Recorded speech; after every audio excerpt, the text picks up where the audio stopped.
लाख की चूड़ियाँ, जिसे लिखा है कामतानाथ ने। पाठ का सार है, प्रस्तुत पाठ में मशीनों के अधिकाधिक प्रयोग से उत्पन्न दुष्प्रभावों का हृदयस्पर्शी वर्णन किया गया है। मशीनों के बढ़ते प्रयोग को एक ओर जहाँ विकास का सूचक माना जाता है, वहीं दूसरी ओर लघु एवं कुटीर उद्योगों पर इसका कितना बुरा प्रभाव है, यही इस पाठ का वर्ण्य विषय है।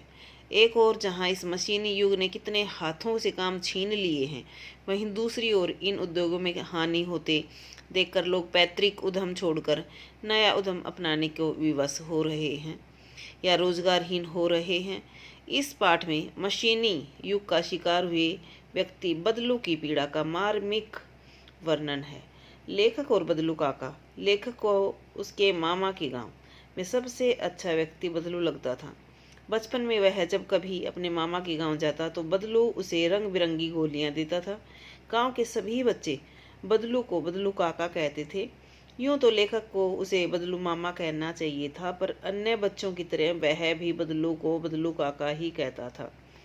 बदलू का मकान कुछ ऊंचे पर बना था।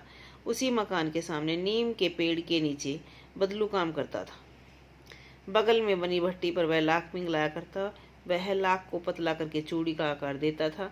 एक हाथ की चूड़ियाँ बन जाने पर वह उनमें रंग करता था। बदलू मनिहार था और चूड़ियाँ बनाना उसका पैतृक पेशा था। पैतृक पेशा होता है जो हमें अपने माता पिता जो जिस पेशे को करते हैं और इसी को हम आगे बढ़ाते हैं। उनकी बुनाई सुंदर चूड़ियों की बहुत खपत थी। गांव की औरतें उसी की बनाई हुई चूड़ियाँ पहनती थी। वह चूड़ियों को पैसों के बदले नहीं बेचता था, वह वस्तुओं के बदले चूड़ियाँ दिया करता था। चूड़ियाँ देते समय वह किसी से मोल भाव नहीं करता, पर शादी ब्याह के अवसर पर भरपूर जिद करके सारी कसर निकाल लेता था। चीज़ के बदले चीज़ लेना बेटा वस्तु विनिमय कहलाता है। जीवन भर मुफ्त चूड़ियाँ दे सकने वाला बदलू उस समय जरा भी न पसीजता था। विवाह के समय इसी जोड़े के लिए उसकी घरवाली को ढेरों कपड़े, खूब सारा अनाज, उसे पगड़ी और रुपए भी मिलते थे। कांच की चूड़ियों से चिढ़ थी उसे। बदलू को कांच की चूड़ियों से चिढ़ थी। जिस स्त्री के हाथ में वह कांच की चूड़ियाँ देखता, अंदर ही अंदर कुड़ता और कभी कुछ सुना भी देता। लेखक से वह घंटों बातें करता। लेखक जब बचपन में उससे कहता कि शहर में सभी औरतें कांच की चूड़ियाँ पहनती हैं, तो वह शहर की औरतों की कलाइयाँ नाजुक होने और लाख की चूड़ियाँ पहनने से मोच आने की बात कहता। लेकिन लेखक को दूध की मलाई, गर्मियों में आम और 1-2 लाख से बनी गोलियां दिया करता था। गायब हुई लाख की चूड़ियाँ। लेखक के पिता की बदली किसी दूर के शहर में हो गई। वह 8-10 वर्ष बाद मामा के घर न जा सका। इतने वर्ष बाद जब वह अपने मामा के घर आया तो उसे महसूस किया कि गोलियों में उसकी रुचि नहीं रह गई थी। उसे बदलू काका का ध्यान न रहा। सहसा एक दिन जब उसके मामा की लड़की फिसल कर गिर गई और उसके हाथ में कांच की चूड़ी चुभ गई तो उसे बदलू काका का ध्यान आया। शाम को वह बदलू काका के घर चला गया। लेखक ने जब बदलू काका से मिलने उसके घर गया तो बदलू ने उसे नहीं पहचाना। लेखक को लाख की चूड़ियाँ बनाने का सामान भी न दिखाई दिया। लेखक द्वारा परिचय दिए जाने पर बदलू ने उसे पहचान लिया। लेखक द्वारा काम के बारे में पूछने पर उसने बताया कि आज शाम मशीनी युग में हर काम मशीनों से होने लगा।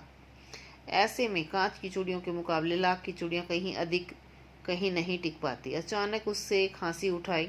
यह देखकर लेखक को कुछ आशंका हुई तो बदलू ने कहा, उसे दमा नहीं, फिसली खांसी है जो जल्दी ठीक हो जाएगी। लेखक को लगा कि उसके अंदर कोई बड़ी व्यथा छिपी है। उसने सोचा कि इस मशीनी युग ने कितने हाथ काट दिए हैं। हाथ काटने का मतलब है कि कितने लोगों का रोजगार मशीनी युग ने छीन लिया है, क्योंकि एक मशीन कई व्यक्तियों का काम करती है। थोड़ी देर जब लेखक ने उससे आम की फसल की बात की तब बदलू ने अपनी बेटी से आम लाने के लिए कहा। लेखक की निगाह तब उसकी कलाइयों पर लाख की चूड़ियों पर पड़ी। तब बदलू ने बताया, यह उसके द्वारा बनाया गया आखिरी जोड़ा है जिसे उसने जमींदार की बेटी की शादी पर बनाया था। जमींदार द्वारा 10 आना ही दिए जाने के कारण उसने जोड़ा नहीं दिया और यह कहकर वापस आ गया कि शहर से ले आओ। यह सुनकर लेखक को खुशी हुई कि बदलू ने हार नहीं मानी। उसका व्यक्तित्व कांच की चूड़ियों के समान आसानी से टूटने वाला नहीं है, अर्थात वह अपनी मेहनत से जो चीज़ें बनाता है उसके अपने अनुसार ही दाम लेता है।